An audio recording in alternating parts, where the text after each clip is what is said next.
the dark! Oh, I can't stand it! Let him go, I will burn you! Master Gregory!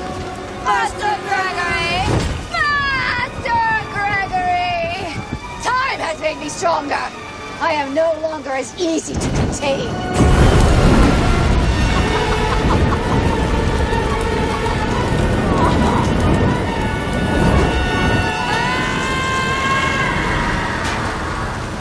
Ten damn years wasted.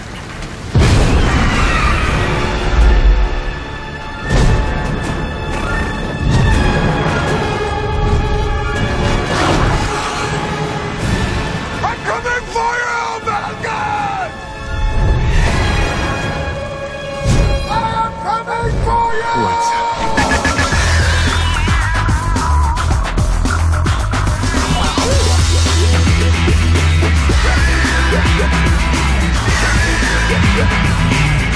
Putain, je suis en mode con aujourd'hui. Mais c'est bien, hein. Je préfère être en mode con qu'en mode chiant. Make my day. J'ai deux intermèdes jeux vidéo à dire. Hein. Le premier, c'est dire que je suis allé m'acheter Xenoblade Chronicles en me disant mortel, je vais me taper un RPG, 200 heures de jeu. Je le mets dans ma console 3DS XL. Et là, ça me dit ah non, ça ne peut pas marcher. Il faut que vous achetiez la New 3DS XL. Hey! What's the problem? Alors ça m'a choqué. Déjà, j'étais surchoqué quand j'ai acheté la 3DS. J'achète la 3DS, il n'y a pas de chargeur, quoi. Il n'y a pas de chargeur. Pas de chargeur. Il n'y a pas de chargeur. Tu t'achètes un nouveau jeu, tu te dis, ah mais là, faut la Neo 3DS XL. Mais va te faire mettre, quoi. Et quand même con, je vais l'acheter. C'est ça le problème. C'est que j'ai acheté le jeu, maintenant je suis obligé d'acheter la console. Yes, that's right. Go sulk, boy! Donc ça, déjà, ça m'a énervé. Et puis deux, Bloodborne. Il y a des mecs qui te disent qu'ils prennent plaisir, j'y crois pas. Moi, ça fait 4 jours que je rush le même chemin, quoi. Et que je me fais buter quasiment par le même boss à chaque fois, quoi. Et j'ai beau regarder les vidéos, et j'ai beau regarder les tips, et je vois les tips, ça a l'air facile. Moi, j'arrive, les mecs, ils me balancent des trucs, j'ai à peine le temps de réagir, you die! Donc bon, bah voilà, je suis maso, je continue à y jouer, puis je vais le finir, puis ça va m'énerver, je vais mettre 7 mois à le faire, je vais croire que je vais être content, et en fait, je vais pas être du tout content, je vais dire, j'ai juste perdu tout ce temps-là de ma vie. Bonjour et bienvenue dans cette OP Frisson spéciale. Les apparences et les préférences n'ont pas d'importance. Acceptons les différences, c'est vrai. Faut de tout, tu sais. Faut de tout pour faire un monde. Eh ouais. If the part were dumb cop, you get an Oscar. Faut de tout pour faire un monde. Mais, je tiens à préciser, que si on pouvait rééquilibrer la connerie sociopathe avec l'intelligence humaniste, ça arrangerait tout le monde. Yeah, that's kind of true. Et ouais mes braves, y a pas qu'Avengers 2, Fast and Furious 7, Bloodborne ou 18 comédies franchouilles à la semaine. Faut de tout pour faire un monde, car si on se pignole sur les mêmes films, les mêmes séries ou les mêmes jeux, bah une fois qu'on les a vus, faut bien se rabattre sur autre chose, même si parfois cette autre chose donne envie de gerber. Uncle, I'm scared. I don't know that man. Parce que quand même j'étais parti pour me dire, je verrai pas Avengers à temps. Donc, qu'est-ce qui sort? Et il y avait plein de films d'horreur qui sortent. Et je me les suis tapés. Et pour un pyramide, qui est quand même pas le summum du cinéma d'horreur, sans déconner, faut se taper les autres. Est-ce que vous avez vu Ouija? Est-ce que vous avez vu Catacombe? Moi, quand je vois le niveau du cinoche d'horreur aujourd'hui, mais je flippe. You've chosen the wrong profession, boy. Ouija, c'est même plus un film d'horreur, quoi. C'est 4 connards, là, qui décident de faire du spiritisme de merde avec des dialogues débiles où il se passe rien, quoi. Et t'es là, tu dis, c'est ça le cinoche d'horreur aujourd'hui. Not everyone understands fashion. Forget that train wreck. Du coup, plutôt que de participer comme tous les autres à la course à la lèche pour promouvoir ceux qui n'ont pas besoin d'être promus, j'ai décidé de dédier cette émission mensuelle à une minorité extrêmement silencieuse, jetée aux oubliettes, ostracisée, mais qui pourtant suscite l'émoi du cancre, titille la mauvaise conscience du hipster qui ne s'assume pas et fait le bonheur de certaines soirées arrosées. We'll get to that. Je parle bien sûr de la grosse série Z qui sent la chaussette de mémé. You spoil. Attention, pas la série Z bouseuse façon Sharknado qui sait qu'elle est Z et fait exprès d'être Z avec un cynisme qui du coup lui interdit toute empathie. Non, la vraie série Z de papa, naïve et inconsciente, celle qui ne sait pas qu'elle est Z et se persuade du contraire pour éviter de se petit suicider. That scene just might be the best work I've ever done as a director. La pauvre petite série Z pétée de thunes et gorgée de noms prestigieux qui ne dépasse jamais le stade du wannabe blockbuster à la ramasse, qui racole comme une péripatéticienne du bois de Boulogne pour grappiller les restes, It's a noble profession. qui pense sincèrement qu'elle peut pomper ses modèles sans que ça se voit et qui croit dur comme fer qu'elle peut passer en première division alors qu'elle rame en CFA2, voire en Ligue régionale Poitou-Charentes. What are you hearing? I'm sitting here listening to the sound of my entire career coming up in smoke. Madam, I think it's just smoke. Singular. Une pauvre petite série Z, certes, mais dont le labeur digne d'un Sisyphe sous coque n'est pas sans émouvoir le cinéphage compatissant qui a trop se farcir de blockbusters consensuels, y trouve parfois un sens du sacrifice rafraîchissant. Officer, you're the man. See ya. Car si l'on sait avec certitude qu'on ne sera jamais surpris par un seul plan d'Avengers, on ne peut pas savoir si la fange d'une série Z ne laissera pas éclore une idée surprenante. Contrairement à nos habitudes, nous allons donc commencer par un film qui correspond parfaitement à ce que je viens de dire, mais des idées, il en a une, pas deux. My name is Dr. Miles Holden, and I was a professor at Princeton University. I am trapped in the excavation site with my daughter, Dr. Nora Holden, and cameraman Terry Fitzsimmons.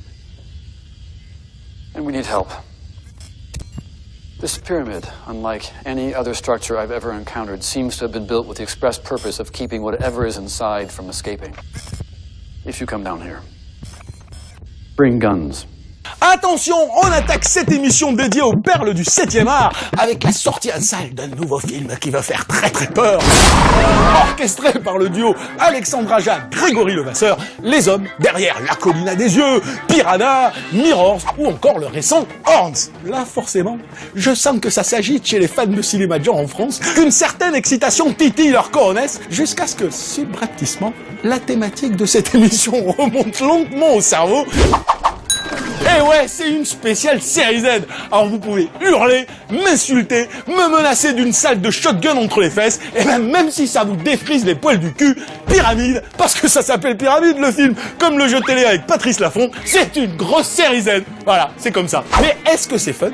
Voilà la vraie question. Malgré un talent indéniable, la réalisation d'un des meilleurs films d'horreur en France, en l'occurrence Haute Tension, et celle d'un remake imparable tourné aux US, ce serait bien mal connaître Alexandre Aja que de ne pas voir qu'il a toujours voulu sciemment flirter avec le Z. Piranha et Horns, au dire même de son auteur, surfent déjà sur la corde raide, hésitent entre la tenue de l'entreprise et l'envie d'en exploser les règles, mais quand au détour d'une scène ce n'est plus possible de se retenir de péter, eh ben tout part en sucette en un quart de seconde.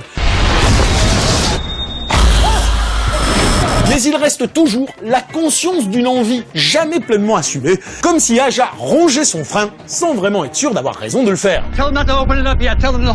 J'aime bien Alexandre Aja parce que le mec, il a vraiment une conscience absolue des codes et il sait les utiliser, voire parfois les détourner, mais toujours en les respectant. C'est peut-être parmi tous les jeunes réals français le seul qui a jamais pris de haut son sujet. Et tu sens qu'il y a vraiment cet amour, il y a cet amour du Cinoche, tu peux pas lui enlever. Et même quand des fois il part en sucette parce qu'il a envie de délirer, parce qu'il aime aussi les trucs délirants, il y a toujours une scène, il y a toujours un moment où tu te dis oh, putain, c'est vachement bien foutu. Son pote Grégory Levasseur, tour à tour crédité producteur, scénariste ou directeur artistique sur ses films, ne se pose visiblement pas autant de questions existentielles. Et pour son premier film en tant que réel, il lâche d'entrée les vannes et fonce tête baissée dans le Z fandard sur la base d'un concept old school, sans état d'âme, ni prétention mal placée. Looking back from all the movies that I've seen, I didn't remember any movies taking place, in the pyramid. So when I read the script and discovered the whole story inside that pyramid, this movie has to be made. Et alors, il faut se taper la première, hein. Parce que là, je me suis dit, putain, c'est pas possible. Là, ils ont lâché l'affaire, quoi. Ou alors c'est le Vasseur, j'en sais rien, mais c'est le truc, tu te dis, là, t'es direct dans la série Z. Et pour faire un bon Z, c'est pas compliqué. Faut pas avoir trop de thunes, faut pomper ses classiques, faut s'entourer d'acteurs mauvais comme des cochons, faut tourner caméra à l'épaule, et surtout, il faut une petite idée marrante qu'on garde pour la fin, histoire que le spectateur se dise, ah ouais, c'est pas mal, surtout la fin. Bingo! Pyramide a tout ce qu'il faut. Did you guys hear that? L'histoire crédible d'une bande d'archéologues qui se paument comme de gros neuneux dans une pyramide inconnue avant de se faire courser par des bestioles vénères. Des comédiens qui ressemblent à ceux de Jurassic Park et en plus, ils sont habillés pareil. La scène de « Ah merde, je me suis pété la jambe » et la scène de « Ah merde, je suis claustro et je dois ramper dans un tunnel » déjà vu dans The Descent. Un parti pris faux docu, mais pas vraiment en fait. Mais en même temps, tous les persos ont des caméras sur eux. Sauf que parfois, on les voit tous dans le même cadre. Oh my god. Et pour finir, forcément, une idée marrante qui arrive très tard pour des raisons déjà évoquées. Mais là, le film devient fondard, puisque, attention, je spoil, la pyramide en question est la tombe d'Osiris, et le big monster qu'on découvre à la fin n'est autre que le dieu Anubis en personne, version gros chacal shooté aux anabolisants, qui te transperce le thorax pour te bouffer le cœur, comme la grosse raclure d'enfoiré qu'il est. Keep moving, keep moving. Get back, everybody, get back. What the hell was that?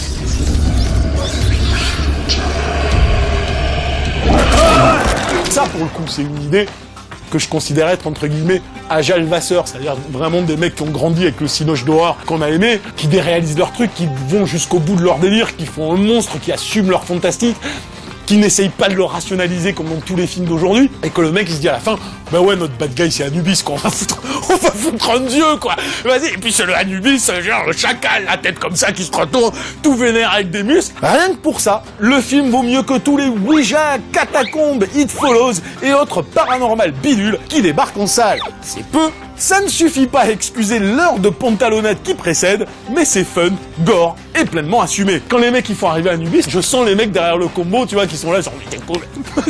C'est cool, on a Anubis, il va être vénère, c'est marrant. C'est ça que je veux dans une bonne série Z, c'est que t'assumes ton idée jusqu'au bout et tu te marres. À ce titre, je lui confère à l'unanimité le label bio Boost de qualité pour sa performance exceptionnelle dans le registre de la série Z qui a tout compris. Bravo!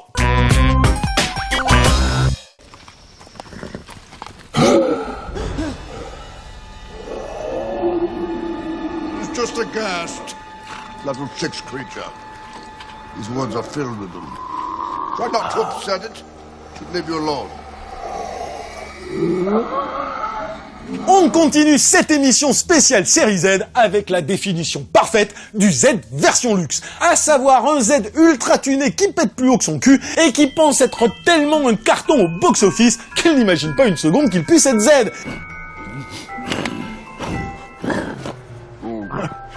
Something's wrong.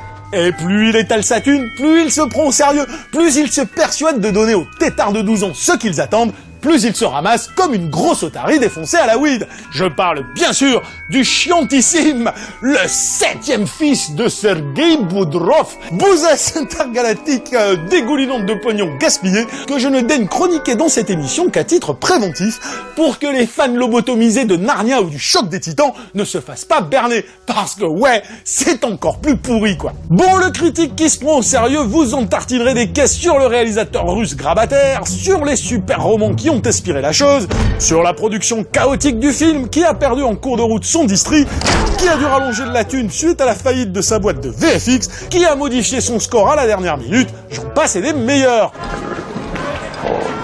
Mais quand on est obligé de se farcir cette purge difficilement regardable sans un space cake à ses côtés, tout ça, on s'en balance. Au final, on subit un énième nanar d'heroic fantasy plus feignasse tumeur qui enquille les poncifs prépubères pour remplir désespérément le vide entre 3 money shots déjà vus ailleurs.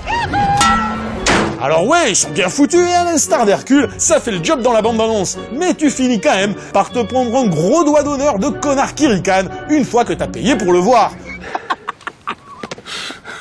Déjà, le scénario est à peine digne du premier RPG sorti sur Master System. En gros, un jeune paysous bellâtre aussi charismatique qu'une moule est l'élu choisi par un vieux mentor bourru mais sympatoche pour aller mettre une branlée à une méchante sorcière. Of course, entre l'exposition laborieuse d'une mythologie aussi nulle que celle de Dare Invincible, l'entraînement débile qui fait office de rite initiatique gorgé de blagues foireuses, et quelques scènes d'action qui pompent tous les plans de Jurassic Park, notre héros tétard, qui comme par hasard débarque d'une série télé, tombe amoureux d'une pisseuse vierge et innocente qui débarque aussi d'une série télé, mais suédoise cette fois, ce qui est original. Et là, vas-y que j'enquille d'interminables minaudages au clair de lune qui font passer n'importe quel livre de Marc Lévy pour des monuments de la littérature contemporaine. What are you doing here? Swimming? In moonlight? Et c'est ça le film, avec des monstres que t'as déjà vus 1000 fois, tous pareils, parce qu'il n'y a plus d'idées maintenant sur les monstres. Moi j'aimerais bien voir un monstre qui a, je sais pas moi, 18 pieds, 14 têtes. Là non, c'est toujours pareil, c'est toujours la même tête, toujours la même dent, et il fait toujours... Ah.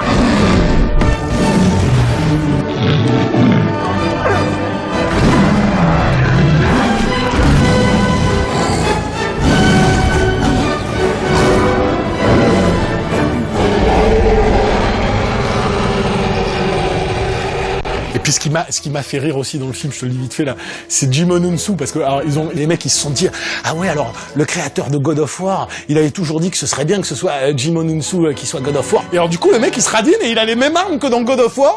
Tu sais, c'est le truc, vraiment il y avait marqué God of War, Zelda, Marvel Agents of Shield, Harry Potter, Narnia. Alors je coche, je mets tout d'affilée, ça fait ce pâté là. Parce que c'est du pâté pour cochon quoi. Je suis gentil. I bet you are. Mais le pompon, la cerise sur le gâteau, le icing on the cake, comme disent les ricains, c'est que non content de rendre son film mou, laborieux et con comme la lune, le réalisateur réussit à faire passer ses deux meilleurs atouts, en l'occurrence Jeff Bridges et Julianne Moore, pour les plus mauvais acteurs de la planète. Un comble. Entre lui qui grimace comme un clodo en pleine descente, en baragouinant comme si on lui avait carré 10 marshmallows dans la bouche, There is a ringing in my ear. et elle qui ont fait des caisses dans le genre Cruella a pris des enfêtes, difficile de faire plus pathétique. I like your shoes. Ou alors ils ont trop peur. Peut-être qu'ils se disent, oh, je ne peux pas diriger Jeff Bridges, je ne peux pas diriger Julianne Moore, je les laisse faire. Monumentale erreur. Ah non, mais Jeff Bridges, c'est pas possible. Ce n'est pas possible. Il est dans une taverne, ils lui ont foutu une balle, il est comme ça. Il est genre...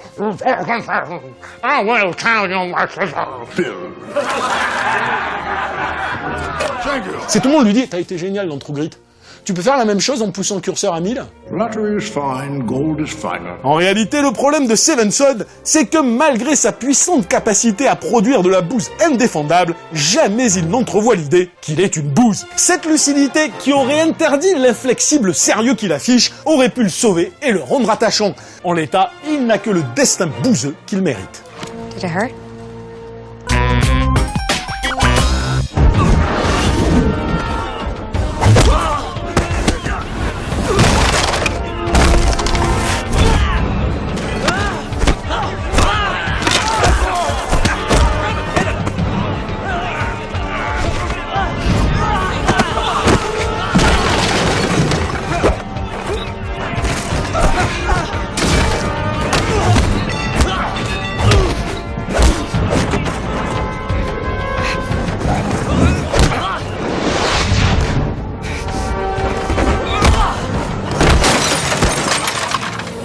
Pour finir, si je vous dis qu'après 2 caméos pourris dans Expendables, Jet Li is back in the jungle of the city, qu'il est en tête d'affiche d'une comédie d'action à la hongkongaise et que les meilleurs artistes martiaux du moment font un caméo dedans, je suis sûr que vous bavez d'impatience en criant « Ah, enfin un actionneur fun et décomplexé !» And if he said pigs could fly, you'd believe that too. Bon, fun, je sais pas, mais alors décomplexé est un putain d'euphémisme, parce qu'à côté de Badges of Fury, même Cuitas les bananas de Philippe Risoli, c'est du sérieux. No way. Et Dieu sait que j'en ai bouffé du grand porte nawak comme seuls les Hongkongais en ont le secret. Sauf que là, le choc culturel est tel que ceux qui n'ont jamais vu une pantalonnade de Wong Jing risquent d'être limite gênés face à cette débauche de gags surréalistes à peine digne d'une partie de touche-pipi à la maternelle. Car que les choses soient claires, Badges of Fury n'est pas vraiment un film d'action et Jet Li n'est pas vraiment la tête d'affiche, même si les distributeurs, pas cons, font toute la promo sur lui. Non, il n'est que la caution racoleuse d'une grosse comédie plus débile tumeur qu'il utilise comme faire-valoir tout en se foutant de sa gueule, la grande classe. Look, with a cop like Hong, he wouldn't make it as a pop idol. He can't act, he talks too much, and he's trouble. How did this guy even make it onto the force? C'est-à-dire qu'il est bâché pendant tout le film, c'est-à-dire qu'au bout d'un moment, moi j'étais là, wow! T'as une icône là, valorise-la, ne la détruis pas, parce que c'est ça qu'il fait, il la détruit. Really? Get him! After! Déjà, il s'appelle Wong Fei-Yong. Attention, gag. C'est le seul qui ne succombe pas à la bimbo du film, histoire de titiller les rumeurs sur son homosexualité. I'm not into girls. Regag. Et quand sa doublure se bastonne, à grands coups de câble façon coréenne, il y a toujours les deux comiques du film qui sont là pour se prendre une porte dans la gueule, se coincer dans une vitre ou glisser sur une peau de banane. Gag. Gag. Et regag. What are you laughing at? Non mais la comédie c'est... Bon, j'ai déjà vu ça dans des comédies hongkongaises, parce que on chroniquait Special ID récemment. Qui est ça? Comme la plupart des 2-3 derniers Donnie Yen, c'est scène d'action et puis entre on te fait de la comédie hongkongaise débile. Mais c'est segmenté. Là, t'as l'impression que les mecs ils te disent, on prend Jet Li, on prend Colin Chou, on prend Coréen qui vient faire les scènes de fight, mais on va toutes les pourrir de l'intérieur, du début jusqu'à la fin, quoi. Donc c'est une bousasse. Good one. Mais attention, les 3/4 des blagounettes ont beau déjà être indigestes, le réel s'est dit qu'il fallait en rajouter une couche, non seulement avec de multiples références toutes pourries à la carrière de l'acteur, qui passe vraiment pour le vieux neuneu avec un pied dans la tombe, So, you feeling good? mais surtout en agrémentant ses gags de jingles sortis d'un cartoon. Idiots! Morons! Failures! Ce qui s'additionne à l'hystérie de l'ensemble pour former un gigantesque gloubi-boulga tendance pipi-caca où les gays, les gros, les femmes et les vieux en prennent pour leur grade. Dans l'absolu, autant de hargne pour forcer le rire gras m'inspire quelque peu le respect, mais il aurait fallu et la cruauté et le génie visuel de Stephen Chow pour qu'autant de porte-nawak soient transcendés. You think this is infernal affairs? Can you think for once? Tu vas regarder un Stephen Chow, outre le fait que le mec est un bon réal, il y a de la comédie potache, il y a du slapstick dans les Stephen Chow aussi, mais il y a toujours, c'est le petit truc pervers, le petit truc qui fait que c'est jouissif parce que c'est cruel, c'est méchant, là-dedans c'est gras, c'est bof. En l'état, Badges of Fury n'est qu'une succession de scénettes incohérentes, tantôt débiles, tantôt overdramatiques, avec un zeste d'action surréaliste qui culmine, fallait le faire, par un pompage ridicule du final d'Il était une fois en Chine. Franchement, j'ai beau être d'une indulgence absolue sur ce genre de délire, surtout quand ils viennent de Hong Kong, mais là, ça touche à mes limites. Bref, de la grosse série Z sans complexe et sans scrupule, dont le mauvais goût est tel qu'il devrait quand même trouver des adeptes parmi les fans de cette émission. Of course. Mais si vous voulez voir un vrai délire, totalement surréaliste mais génialement filmé et réellement fun, alors ruez-vous sur Journey to the West de Stephen Chow, justement, qu'on peut trouver en import, et en tout cas, comparé à Badges of Fury, vous verrez tout de suite la différence. No difference. Yes, there is. Le mec, il te fait au début du film une scène, mais qui dure 25 minutes dans Journey to the West, et avec des pêcheurs, et tout d'un coup, il y a un monstre qui arrive dans l'eau. Et le mec, il arrive en 25 minutes à te faire passer d'une tension extrême. Tu flippes. 2 secondes après, il va tellement dans la blague, mais trashou, tu es l'enfant que tu vas aller sauver, mais non, je le sauve pas, il crève. Tu regardes, tu fais non. Puis 2 minutes après, tu te marres. C'est un truc de malade. C'est une expérience. Okay, that's all. Voilà, cette OP Frisson spéciale série Z, ou alors faut de tout pour faire un monde, est terminé. Give me the DVDs, you punk motherfuckers. Le 7e fils qu'il faut absolument pas ni acheter, ni pirater, ni regarder. Il en est exactement de même pour Badges of Fury. Par contre, Journey to the West, j'insiste. En revanche, mais alors, peut-être pas au cinéma quand même, parce que ça fait cher quand même la série Z, vous pouvez toujours éventuellement tenter d'aller voir Pyramide de Grégory Levasseur, ne serait-ce que pour sa dernière demi-heure plutôt sympatoche. Sur ce, on se verra le mois prochain avec, je l'espère, je croise les doigts, je me mets à genoux, je prie pour avoir la possibilité de voir Mad Max avant de tourner la prochaine. Sinon, ce sera peut-être sur la suivante, mais ce serait bien triste. Je vous dis donc au mois prochain pour de nouvelles aventures.